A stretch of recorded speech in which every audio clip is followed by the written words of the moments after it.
चलिए बेटा, आज हम स्टडी करेंगे आपका ऑर्गेनिक केमिस्ट्री। ठीक है, ऑर्गेनिक केमिस्ट्री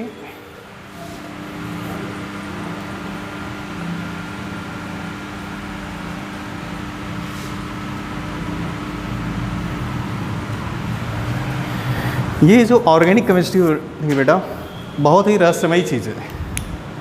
जिसको आ गए बेटा उसको तो एकदम खिचड़ी लगेगी, और जिसको नहीं आई उसको करेले के कड़वे जूस से भी खतरनाक लगेगा, ये जान लीजिए।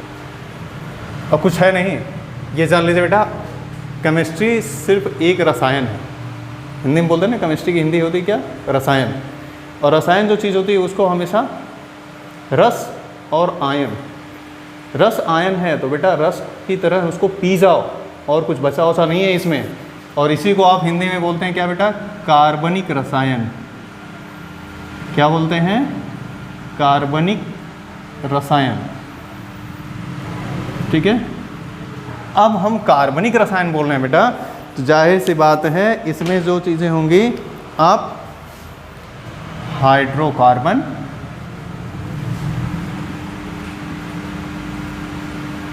और इसके डेरिवेटिव्स एंड इट्स डेरिवेटिव्स, यही आपको इसमें स्टडी करना है। जो कार्बनिक रसायन है बेटा, कार्बनिक रसायन मतलब ही होता है कि उसमें कार्बन से जितने जुड़े हुए यौगिक होंगे। ठीक है,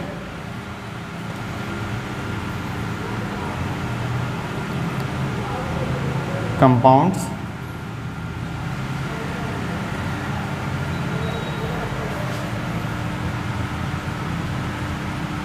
formed by कार्बन एटम।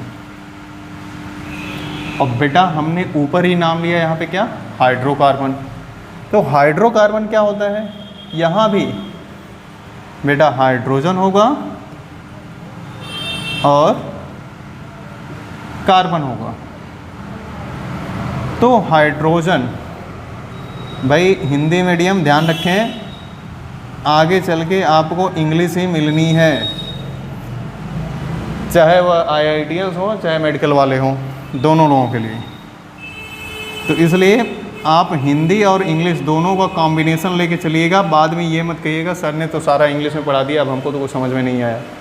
ठीक है, तो बेटा यहाँ तो हम आपको हिंदी में पढ़ा देंगे, लेकिन जैसे यहाँ से आगे निकलेंगे कहीं तैयारी करने के लिए, सिर्फ मेडिकल प्रिपरेशन करने के लिए या फिर IIT की प्रिपरेशन के लिए, तो वहाँ पे बेटा हिंदी नहीं मिलेगी, सिर्फ और सिर्फ इंग्लिश मिलेगी बेटा।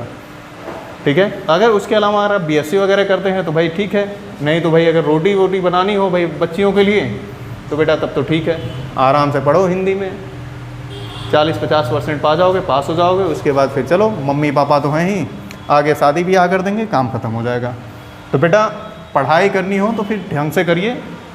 ठीक है, ये इंग्लिश हिंदी की नौटंकी नहीं कि हमको इंग्लिश में नहीं आता है, हिंदी यहाँ नहीं समझ में आ रहा है। ठीक है, तो जो चीज़ बताई जा रही है बिल्कुल ध्यान से सुनिए, बिल्कुल बहुत ईजी लगेगी ये जानने से, इसकी गारंटी हमारी है। नहीं आएगा तो फिर आप हमसे दोबारा पूछिए। ठीक है, मेरा नंबर जो है आप लोगों को पता है 9336446111। बेटा जिस किसी को भी कहीं कोई डाउट हो इंग्लिश में, अगर यहाँ केमिस्ट्री में अगर हम इंग्लिश लिख रहे हैं, जहाँ कोई समस्या हो रही नहीं समझ में आ रहा है, तो तत्काल आप फ़ोन करके मुझसे पूछ सकते हैं बेटा। बाकी आ जाइए, आप जो है एक थ्योरी पढ़े थे बेटा क्लास 9th वगैरह में, याद होगा, विटाल फोर्स थ्योरी, याद है? नहीं याद है, चलो कोई दिक्कत नहीं है, हम याद दिलाएंगे धीरे धीरे। बेटा इसको दिया था बर्जीलियस ने। किसने दिया था? बर्जीलियस ने दिया था। अब देखिए धीरे धीरे दिमाग में आएगा। यहाँ बर्जीलियस वाली थ्योरी तो थी, हम लोग कुछ पढ़े थे बेटा। इन्होंने बताया था जितने भी ऑर्गेनिक कंपाउंड हैं, ठीक है,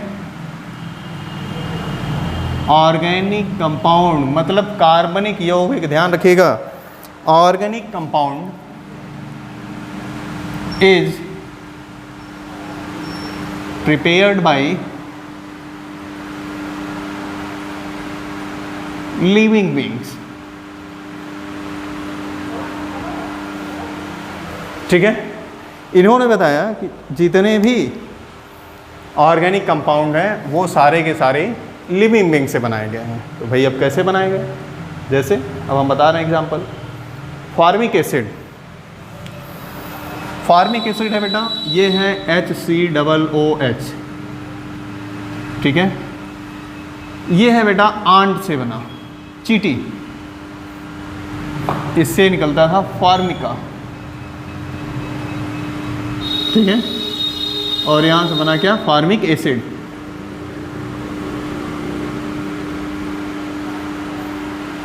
आप बताइए आगे, एसिटिक एसिड CH3COOH, इसको हम घर पे बोलते हैं विनेगर या फिर इसको बोलते हैं सिरका, इंग्लिश में बोलते हैं इसी को विनेगर, ठीक है। अच्छा ये कैसे तैयार किया गया ये भी आप जानते हैं, गन्ने का रस जो होता है ना, गन्ने का रस हो गया, उससे भी बन जाता है ना। मतलब ऐसे जितने उन्होंने कंपाउंड बताए बर्जीलियस साहब कि जितने भी ऑर्गेनिक कंपाउंड होंगे वो सारे के सारे किससे बनेंगे, लिविंग बीइंग से बनेंगे, ठीक है। अब यहाँ पे एक क्वेश्चन और अराइज होता है बेटा कि फर्स्ट ऑर्गेनिक कंपाउंड लैब में जो बना था उसका क्या नाम है। फर्स्ट ऑर्गेनिक कंपाउंड,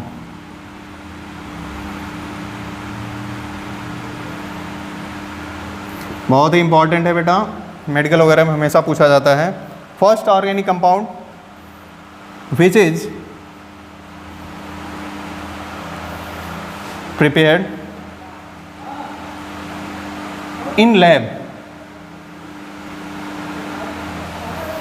बेटा इसका नाम है, जो जानते होंगे बेटा बहुत अच्छी बात है कि आप जान रहे हो, जो नहीं जानते उनके लिए बड़ी बड़ी शर्मिंदगी वाली बात है बेटा, वो है यूरिया।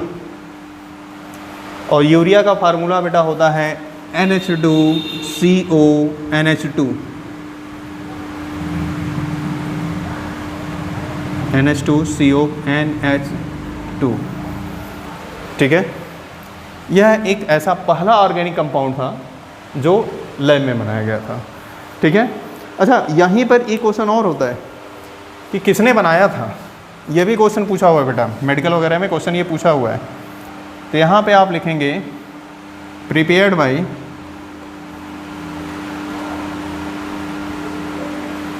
फ्रेडरिक ओहलर,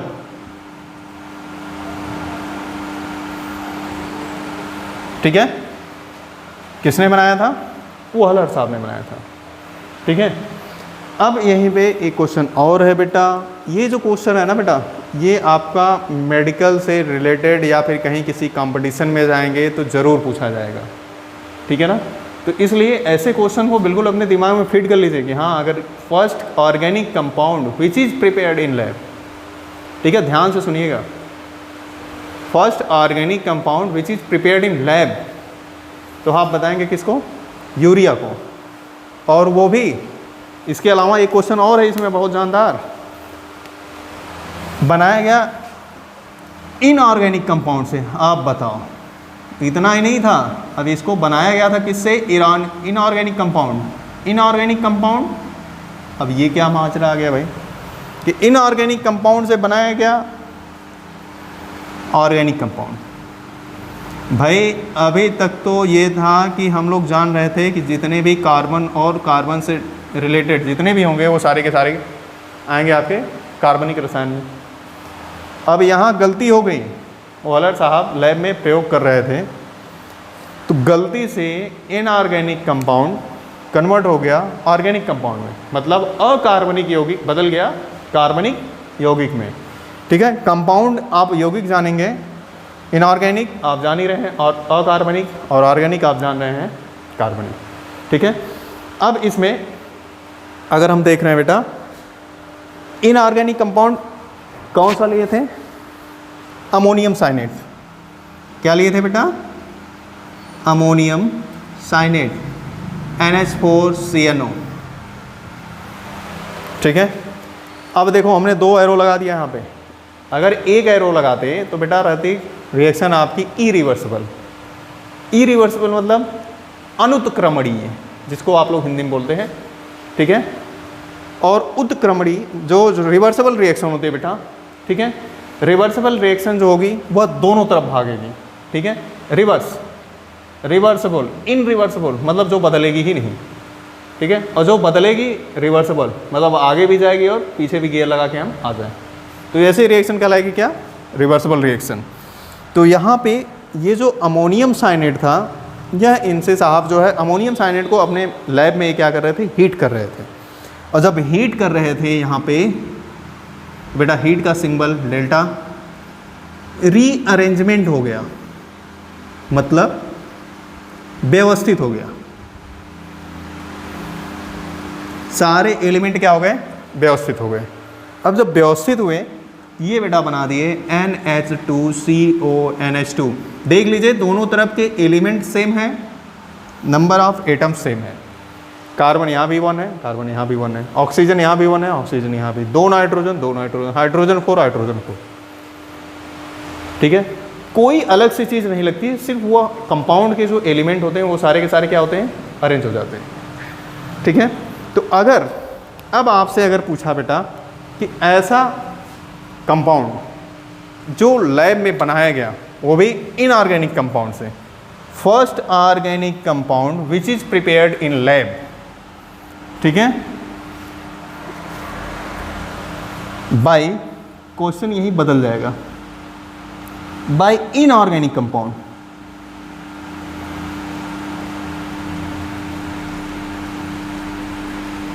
तो आप बताओगे किसको, यूरिया। ऐसा कंपाउंड जो बेटा इनऑर्गेनिक कंपाउंड से बनाया गया, वो हो गया आपका यूरिया। ये चीज़ आप जानते रहिएगा, इसको बोलते हैं बेटा हम अमोनियम साइनेट। कहीं ये ना हो कि सर जो है निकल गए, बताए नहीं। तो बेटा कोई भी ऐसी चीज़ जो छूट जाएगी ज़रूर हमसे पूछ लीजिएगा, उसमें बट कुछ नहीं है, जब चाहें तब आप फ़ोन कर सकते हैं। और स्टूडेंट के लिए तो हमेशा 24 घंटे मोबाइल खोलिए बेटा, ठीक है। तो आप लोगों को जब कभी भी समझ में आए, 2 बजे रात को उठे, भूत जाग गया आपका कि है नहीं मुझे पढ़ना है, केमिस्ट्री पढ़नी है, तो बेटा तुरंत बैठिए। अगर कहीं नहीं समझ में आता है तो तुरंत मुझसे पूछ भी लीजिए बेटा, ठीक है। आगे जो है इसमें दिया है बेटा, ये जो एक चीज़ और आप यहाँ पे जान जाइएगा कि जो आपका रीअरेंजमेंट रिएक्शन था, आगे आगे आएगा अभी ये जो है बेटा फंक्शनल आइसोमेरिज्म है। गर्मी बहुत हो रही बेटा, फंक्शनल आइसोमेरिज्म का यह एग्जाम्पल है, ठीक है। फंक्शनल आइसोमेरिज्म, फंक्शनल आइसोमेरिज्म होता है क्रियात्मक समावयवता। हिंदी में क्या बोलते हैं बेटा आप लोग इसको, क्रियात्मक समावयवता,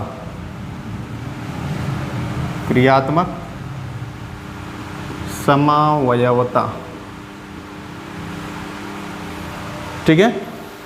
तो ये ध्यान रखिएगा बिल्कुल, ठीक है, क्योंकि ये चीज़ें जो हैं बहुत ही ज़्यादा पूछी जाती हैं आप लोगों के क्वेश्चन में, एग्ज़ाम में, ठीक है। अगला इसी में बेटा ये चीज़ें आपकी हो गई होंगी, तो अब हम इसको इरेज कर रहे हैं, अब अगले स्टेप की तरफ चल रहे हैं बेटा, ठीक है।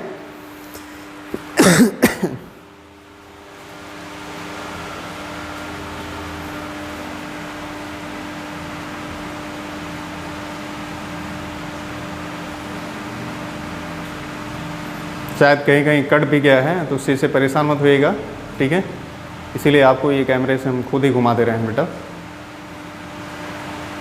ठीक है। बाकी बाद में जो चीज़ हो उसकी स्क्रीनशॉट ले लीजिएगा, उसको नोट भी कर लेंगे आप, ठीक है। आगे से ये ध्यान रहेगा, ऊपर नीचे थोड़ी सी डिस्टेंस हमको मेंटेन करनी पड़ेगी, ठीक है।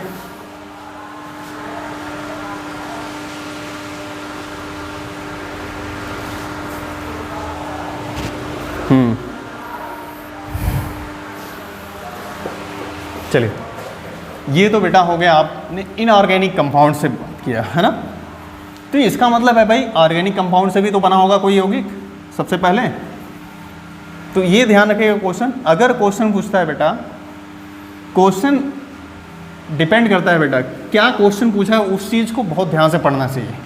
कभी कभी हम जल्दबाजी में क्या करते हैं, क्वेश्चन गलत कर देते हैं, ठीक है। जैसे ही पहला क्वेश्चन मिला कि भाई ऐसा कौन सा ऑर्गेनिक कंपाउंड है जो लैब में प्रिपेयर किया, बस इतना ही पढ़े, तब तक फट से आंसर दिखा ऑलर, मार दिए ऑलर। भाई हम करें जल्दबाजी करने की क्या ज़रूरत है? टाइम आपके पास 3 घंटे रहते हैं एग्ज़ाम में हर जगह। जब आप 3 घंटे एग्ज़ाम दे रहे हो तो आराम से कम से कम क्वेश्चन पढ़ लो, हो सकता है आगे स्टेटमेंट उसका बदल गया हो और पहला का ऑप्शन ही आपका दिया हो ऑलर। तो इसलिए क्वेश्चन हमेशा ध्यान से पढ़िए और पूरा पढ़िए। तो जब बेटा अगर क्वेश्चन इसे पूछ देता है आपका कि अगर organic compound which is prepared in lab by synthesis of element, ठीक है, तो जब हम एलिमेंट की सिंथेसिस से क्वेश्चन पूछेंगे तो आंसर बदल जाएगा, ये ध्यान रखिएगा, ठीक है। तो यहाँ पे अगर पूछता है बेटा कि first organic compound which is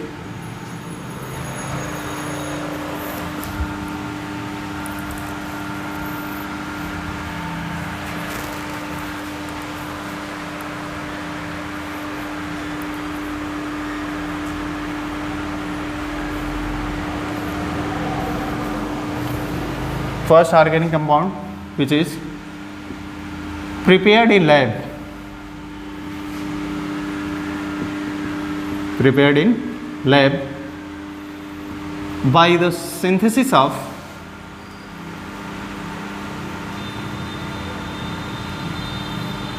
element। तो बेटा यहाँ आंसर आपका बदल जाएगा, तब आंसर आपका आ जाएगा एसिटिक एसिड CH3COOH। यह बेटा बना था कार्बन, हाइड्रोजन और ऑक्सीजन, ये 3 एलिमेंट का लैब में जो है सिंथेसाइज किया गया। सिंथेसाइज हिंदी होती है संश्लेषण। संश्लेषण विधि आप लोग लैब वगैरह में पढ़े होंगे, हिंदी में भी लिखा रहता है संश्लेषण विधि द्वारा किसी भी कंपाउंड को बनाना। तो ये संश्लेषण था, ठीक है। बनाया था किसने? कोलवे साहब ने, प्रिपेयर्ड बाय कोलवे, ठीक है। तो कार्बन, हाइड्रोजन और ऑक्सीजन इन तीनों एलिमेंट की सिंथेसिस किया, संश्लेषण किया और बन गया क्या? एसिटिक एसिड, ठीक है। तो अगर फर्स्ट ऑर्गेनिक कंपाउंड पूछेगा बाय द एलिमेंट तो आप बताओगे एसिटिक एसिड। अगर फर्स्ट ऑर्गेनिक कंपाउंड पूछेगा इन लैब बाय इनऑर्गेनिक कंपाउंड तो आप बताओगे यूरिया। यूरिया को बनाया था ऑलर साहब ने और एसिटिक एसिड को बनाया कोलवे, ठीक है। इन्हीं के नाम पे सिंथेसिस भी आती है, कोलवे सिंथेसिस, जिसको हम लोग पढ़ते हैं, ठीक है। अब एक चीज़ और आती है,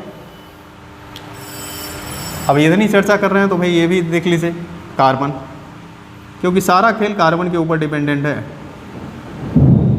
कार्बन की टेट्रावैलेंसी होती है, टेट्रा वैलेंसी, हाँ कार्बन। तो बेटा ये दिया गया था। एक चीज़ और ध्यान रखिएगा, टेट्रा वैलेंसी ऐसा ना हो कि आप गाय बजाएं चतुष्फलकीय, कार्बन की चतुष्फलकीय संरचना टेट्रा वैलेंसी, ठीक है। चतुष्फलकी इसीलिए इसको बोला जाता है बेटा। और इसको दिया था सबसे पहले लीबेल एंड वांडा। आगे हम चलेंगे तो वांडा फैक्टर भी एक होता है फिजिकल केमिस्ट्री में, वो हम बताएंगे आप लोगों को। लीबेल और वांडा ने जो है आपका क्या किया था, इसको डिस्कवर किया था बेटा।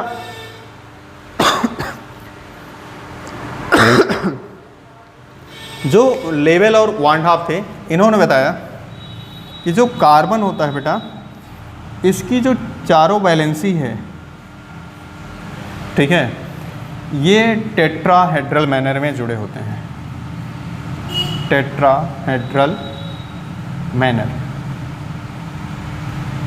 अब इसमें क्या होता है, जो हाइड्रोजन होगा बेटा, ये 3D स्ट्रक्चर होती है।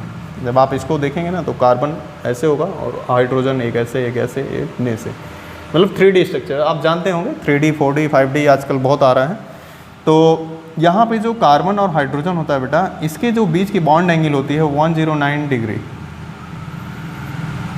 28 मिनट, ठीक है। तो ये बेटा जो 109 डिग्री 28 मिनट होता है, यहीं पे कभी कभी हम लिखते हैं 109.5 डिग्री, ठीक है, 109.5 डिग्री। क्यों लिखते हैं बेटा? क्योंकि जो ये चीज़ है 0.5, कभी कभी बहुत सारे बच्चे जो है जान ही नहीं पाते हैं कि बेटा ये मिनट क्या होता है। तो आप ये सीधी सी बात जानिए, मिनट कहीं बगल से नहीं आएगा आपके कहीं। ये जो बेटा है ना 12, 1, 2, 3, 4, 5, 6, 7, 8, 9, 10, 11। तो जो ये मिनट है ना बेटा, आप जान ही रहे हो मिनट की सुई सबसे बड़ी होती है, घंटे वाली सुई छोटी होती है। तो जब यहाँ मिनट की हम बात करते हैं ना, तो ये 28 मिनट होता है। ये घूम के यहाँ पे आएगा, ये पे होता है ना 1, 2, 3, 4, 5, यही होता है ना। अब यहाँ पे ये जो मिनट वाली सुई है, ये रोटेट करते हुए अगर 28 खाने पर पहुँच जाती है, 28, तो आप ये जान रहे हो ना कि ये चीज़ें जो है लगभग 0.6 यहाँ पे आ गया 30 पे, ये हो जाएगा क्या 0.5, ठीक है। 30 मिनट, तो 28 मिनट अगर ले लिए तो नियर अबाउट हम मान लेते हैं कि ये पहुँच गया आपका क्या 0.5 के, आधी डिग्री हो गया। तो जब आधी डिग्री हो जाता है बेटा, तो उसी को हम बोलते हैं क्या, यहाँ पे 28 मिनट या फिर 0.5 डिग्री हम ले लेते हैं। तो ये बहुत बड़ी चीज़ नहीं है, ये बहुत सिंपल चीज़ है, ठीक है। अब यही जो स्थिति होती है बेटा, इसको हम बोलते हैं टेट्राहेड्रल मैनर। क्या बोलते हैं? टेट्राहेड्रल मैनर, चतुष्फलकीय संरचना, ठीक है। अब एक चीज़ और नोट कर लीजिएगा, कार्बन को बोला जाता है किंग ऑफ ऑर्गेनिक कंपाउंड। अब ऊपर नहीं जाएंगे, नीचे ही कहीं लिख लीजिए,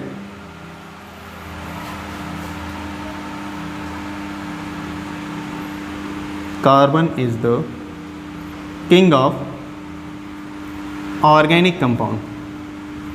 मतलब इसको कार्बनिक रसायन का, जो कार्बनिक यौगिक होते हैं उनका राजा बोला जाता है कार्बन को, ठीक है।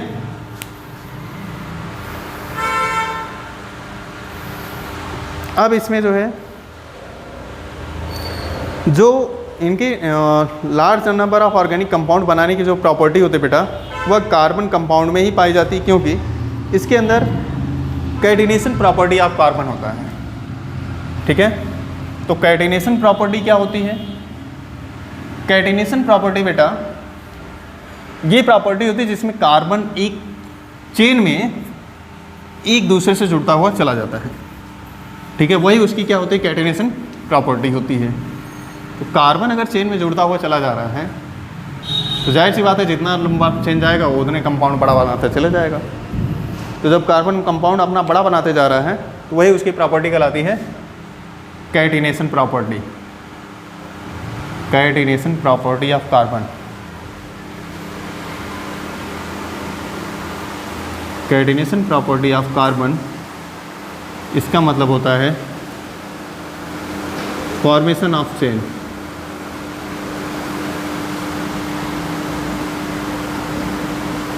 इन कार्बोनेट।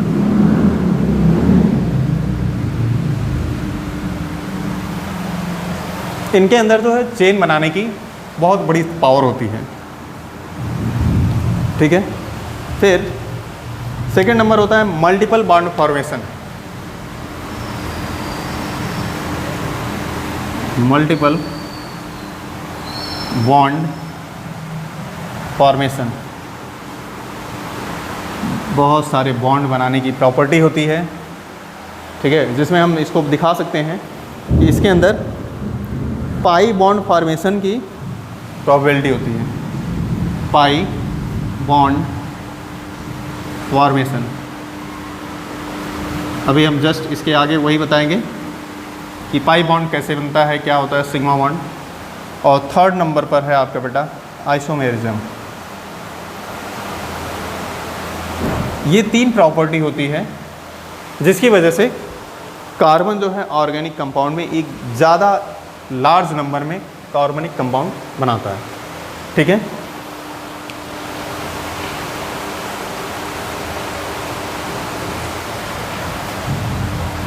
अब यहाँ पे अगर हम नीचे देखेंगे, find number of sigma and pi bond in tetra cyanoethane. चलिए अब हम आपको बता देते हैं, फाइंड पाई एंड सिग्मा, ये दोनों बॉन्ड जो होता है बेटा, इसको हमको फाइंड आउट करना है। ठीक है, तो इसको सिग्मा आप लिख लीजिए, हिंदी में सिग्मा, और ये है बेटा आपका पाई। पाई हिंदी में लिख लीजिए, इंग्लिश में भी लिख दीजिए, नहीं तो आधे लोग बोलेंगे सर को पाई तो आता ही नहीं है। ठीक है, तो पाई और सिग्मा, तो बेटा दोनों जो है आप इसमें कैसे फाइंड आउट करेंगे, किसी भी ऑर्गेनिक कंपाउंड में कैसे है, कितना है। तो आप सबसे पहला एग्जांपल देखिए जो पूछा हुआ है आपका मेडिकल में, टेट्रासाइनो एथिलीन है। ठीक है, टेट्रासाइनो एथिलीन में आपको बताना है कि कितना सिग्मा बॉन्ड है, कितना पाई बॉन्ड है। कैसे निकालोगे वो सारी प्रोसेस अभी बताएंगे, उसका शॉर्ट ट्रिक बता देंगे आपको। क्योंकि देखिए केमिस्ट्री जो है याद तो करने की चीज़ है, साथ साथ में फार्मूला भी आपको लर्न होना चाहिए, ट्रिक याद होना चाहिए। अगर ट्रिक याद रहेगा तो आप कोई भी चीज़ इसमें केमिस्ट्री में आराम से कर सकते हैं। अगर ट्रिक नहीं याद रहेगा तो आप सारी चीज़ें भूल जाओगे बेटा, गायब हो जाओगे, पता नहीं चलेगा बेटा कि केमिस्ट्री कहाँ उड़ गई। ठीक है, तो सबसे पहले हम यहाँ पे देख रहे हैं बेटा टेट्रासाइनो एथिलीन। टेट्रासाइनो एथिलीन, जो तेज तर्राट हैं, तेजोखाओं लोग, वो लोग निकालें, स्ट्रक्चर बना लेंगे, उसमें भी दुविधा है। तो चलिए बना लेते हैं टेट्रासाइनो एथिलीन।